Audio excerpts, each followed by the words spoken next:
In a democratic country like the Philippines, journalists serve as an alarm clock, reminding country citizens of their rights to live, to be educated, to inform, to be expressed, and other vital rights when these rights are being abused. I am Bacaling from Polytechnic University of the Philippines College of Communication.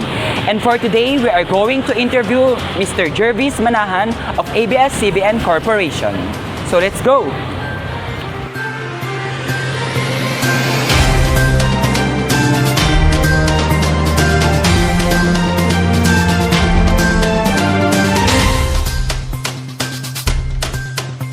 Hi, I'm Jervis Manahan. I'm 27 years old. I'm currently working as a news reporter of ABS-CBN News. And concurrently, I'm teaching here at the Trinity University of Asia. I'm doing my master's in UP Diliman. I'm in the industry for 7 years.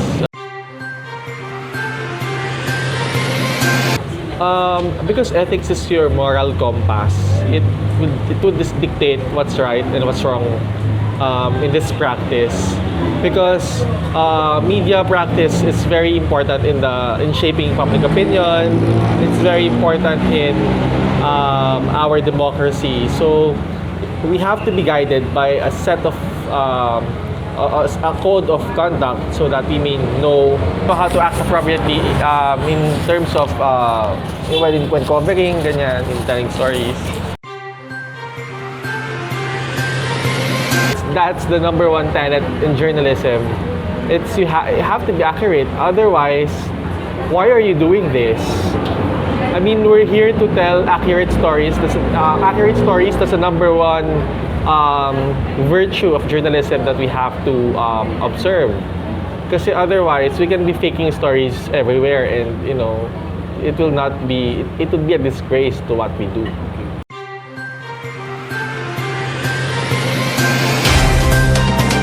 We strive to gain public trust. You know, the public, the audiences should trust the people who are telling the news. And to be able to do that, you have to be a person of integrity. Like, hindi ka dapat nababayaran, dapat ethical kang magtrabaho.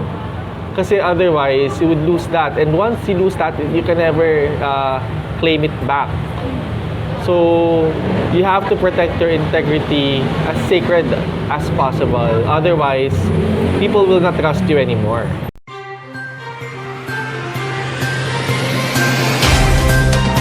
Of course, I value independence a lot because our manner of storytelling depends on how independent we are.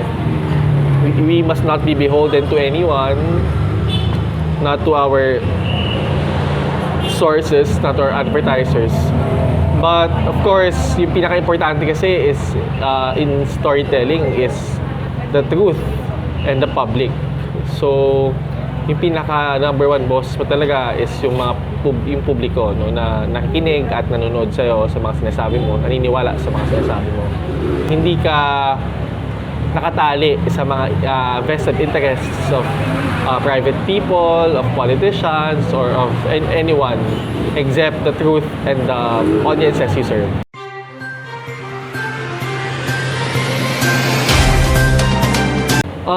Unang-una, bias is not something bad. Something very normal to everyone, not just journalists. We grow up believing certain things. You know, we have our own points of view in everything. So it's inherent. You know, bias is inherent. So objectivity, it's not something that we can achieve. Sabi nila, dapat journalists must be objective. Journalists must not take sides. It's a very outdated na point of view kasi we really cannot remove our biases. From the moment we choose our stories, from the moment we choose sino ang interviewin natin, saan tayo pupunta, that's bias already. That's subjectivity already. The moment we prioritize kung ano nga ba yung mahalaga or ano ba yung pupunta natin, ano yung kwento natin, selection of stories pa lang, bias na yun eh. Bias is something that we must not free ourselves from, but we should have just we just have to be transparent about it.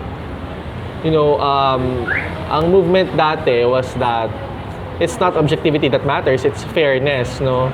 So ngayon naman, may bagong wave in journalism na objectivity is not the key, but transparency. If we have just to be transparent with where we are coming from, then it's good. Like for example, the Philippine Daily Inquirer and the ABS-CBN, you know, these are organizations that were shut down during the ABS-CBN was shut down during the Marcos rule, and the PDI was born after the Marcos rule.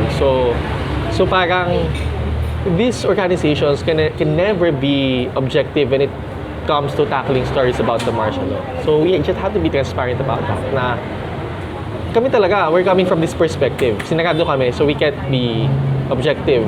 Alam ng audiences mo sa kagaling at ano ba yung mga pinanindigan mo.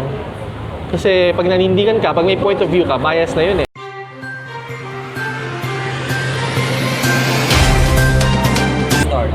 Well, being humane is very important because we are humans first before we are journalists. That we can save others people's lives, and it's just and I'm just a person who can save a life. Like for example, I'm covering a fire, and there is a person who's trapped in the fire. Na kaya ko naman sagipin. Na ako lang kayang sumagip. Iko-cover ko lang ba siya? Haya ko ba siya masunog? O tutulungan ko siya? Diba? Siguro as a journalist, haya ko na siya masunog para may scoop ako. But no, I mean, you should say, your humanity should come first, always, in any profession, not just in journalism. Like for example, if there's a person na nasa cliff at muntik na siya mahulog, di ba? It can be a scoop na iko-cover ko na lang na, ay, may isa taong nahulog sa bangin. But if I'm the only person who can save that person, I'd rather save him than have the story.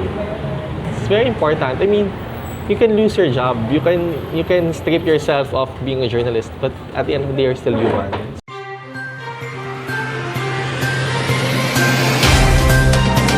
For example, there was one time na there was a policeman who was being mobbed by a certain number of people, no, binubugbog siya, sasaksakin siya. So parang kami, pwede naman kaming tumahimik na lang sa gilid tapos cover na lang what's happening, no. But kasi walang yung tao eh, walang laban eh, pwede siya mapatay. At kami lang tao nandun. So parang kami, we alerted, instead of covering it first, we alerted the police na there's something happening here. Parang we asked for help, no? Ang ethical dilemma doon is if you are confronted in a situation covering a person na malapit nang mapatay, binubugbog ng isang group of people, would you rather cover the story and be a third-party observer? Or would you actually meddle to actually save one's life? Thing na siguro we're proud that we have done as journalists. There were other ethical dilemmas like, you know, getting bribes in election coverage. Then you have to say no. Madaming beses na may magbabayad sa'yo, but then you have to turn them away because it cannot, you know, it's very unethical.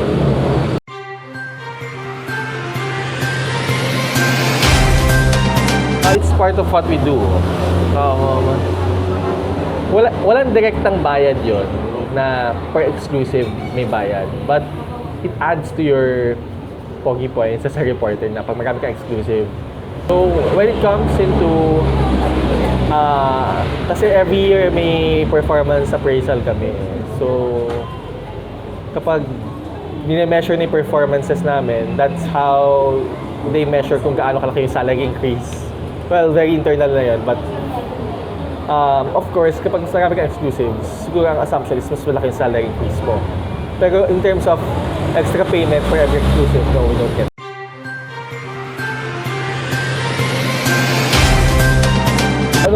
It's a matter of newsroom may mga code of conduct kasi kami.